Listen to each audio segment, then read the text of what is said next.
I've been working in open source software now for the last few years, not only in a bunch of my personal projects, but also professionally as well.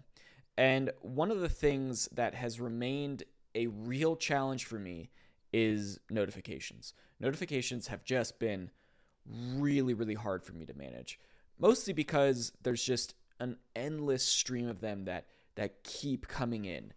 Sometimes I'm watching between 50 to 100 repositories at any one given time, depending on my focus. And that's just a lot of repositories to watch for one person with all of those notifications coming in. But I think I've finally found a workflow that works for me. So this is going to be a bit of a niche video, but I want to show you sort of what I do to manage all these notifications for all of these open source software projects that I'm involved in or that I maintain or that, I just happen to be looking at one time or another. And mostly what I'm talking about here is this project called Octobox.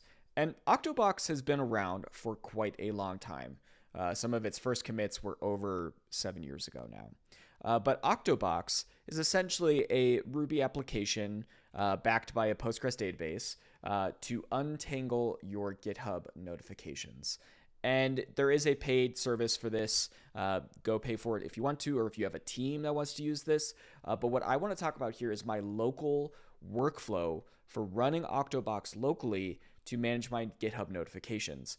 Again, this is like the only thing that seems to really be working for me. I've tried everything. I've tried doing notifications on GitHub itself.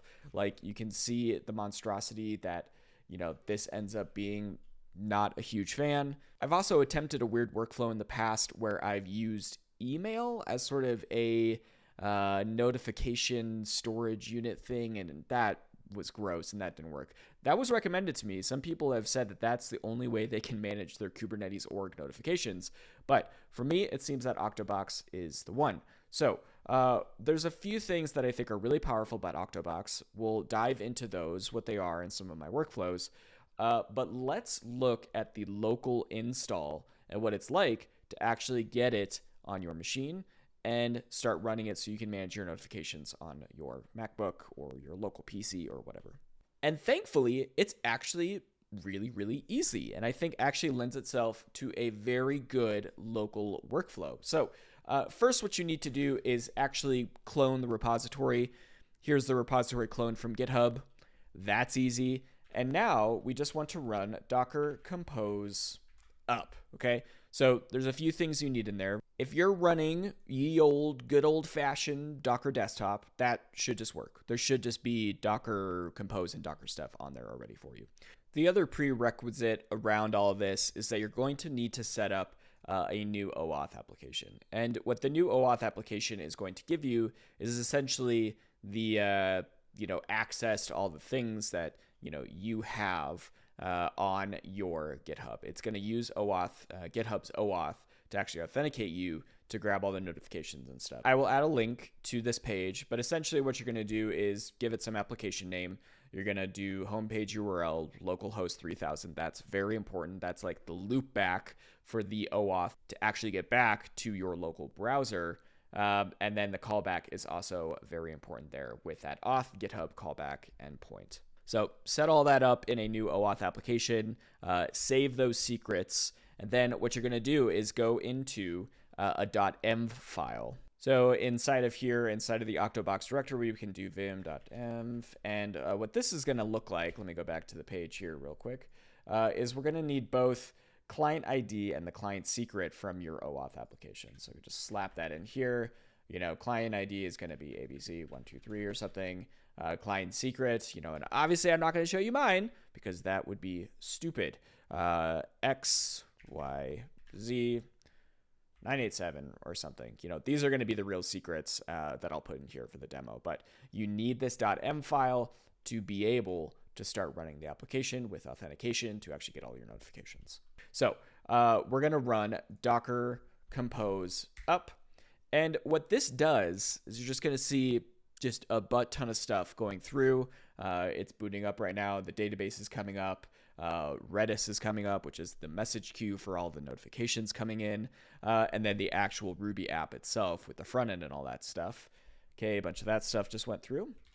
So at this point, the whole application has come up and you have populated your .env with your OAuth secrets, and we can go to localhost 3000, and that will get us to Octobox. Now, we should note here that it's maybe a little slower, at least in my personal experience, running on Docker, and then it's a Ruby app, and Ruby apps are, not the most optimized things in the world, and it's got a database behind it on the local machine and all this. Like, all this is running on my laptop, which is a whole production system, so it might take a little bit of time. That's the one thing I would tell people is be patient, because to get this workflow like we just did on our local machine without some, service out there that, you have to spin up in the cloud and all that, you're going to sacrifice a little bit of optimization, but that's just fine. But here it is. This is the Octobox experience, and it is significantly better than anything I've used, especially GitHub notifications by default. I got 253 in my inbox right now. That's pretty good for the day. That's pretty good, mostly thanks to Octobox and some of this stuff.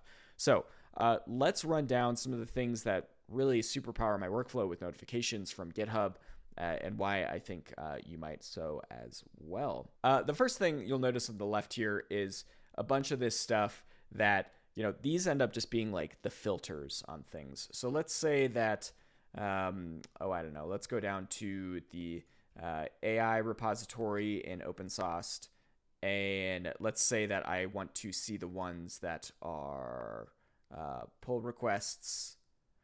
Now, what you'll notice there is that it did both of those filters. They're inclusive. So I got the OpenSauce AI repository, and I'm looking at pull requests only.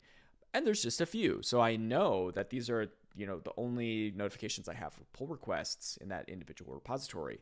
Being able to compose those filters together rather dynamically is really, really powerful for me. It helps me sort of sift away a lot of the noise relatively quickly, so I can sort of start to see the things that are really important that I need to care about or need to focus on for those individual things.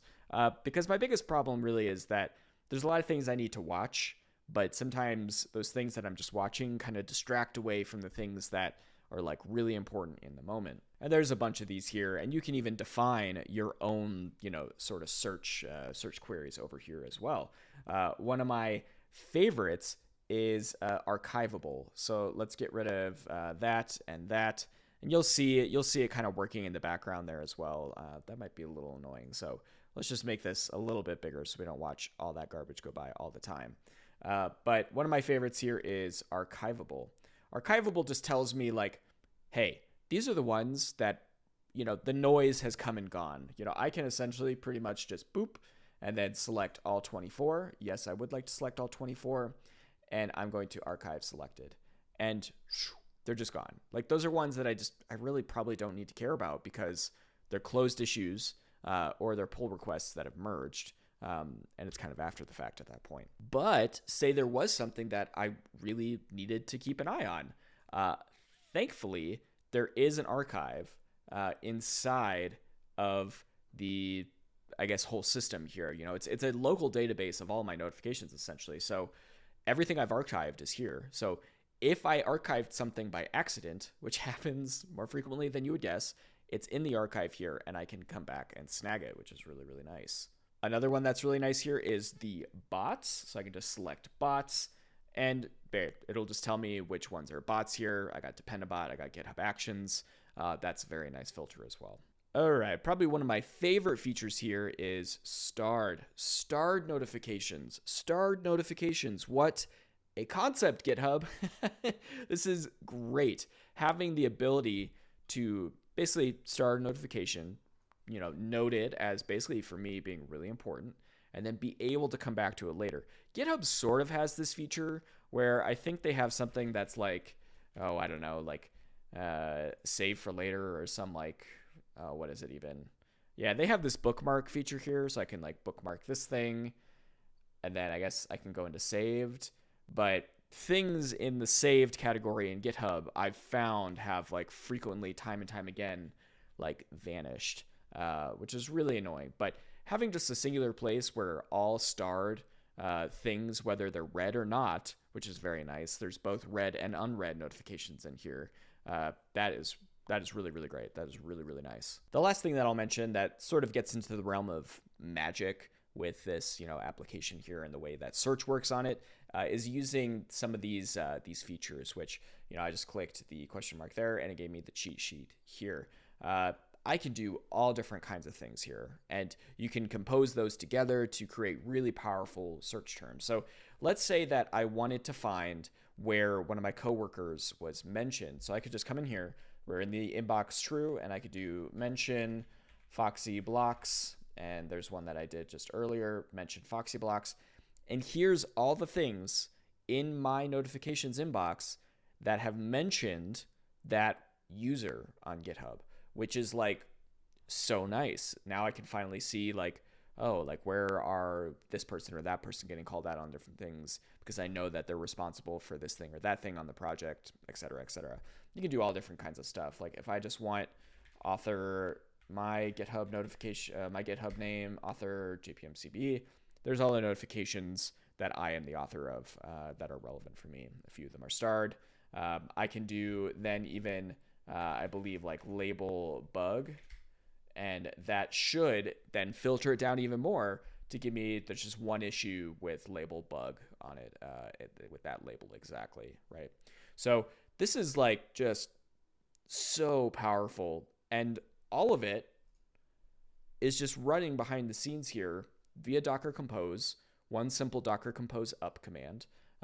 Seamless, it just needs an OAuth application and those secrets. And then when I'm done for the day, I just Control C, it stops all the stuff, and it's done. Pretty bonkers, I know. Like this workflow, I think, is very nice for me as somebody who has to manage hundreds and hundreds of notifications. And, I'm watching many, many repositories on GitHub. But I've heard a lot of people say that they've had these problems with GitHub notifications in the past. So if you're hurting, if you're looking for something different, I couldn't recommend Octobox enough. It's awesome. It's a great piece of software. 2 big thumbs up from me. So that's the video, everybody. Short and quick one, but thanks for watching, and I will catch you next time. Peace, everybody.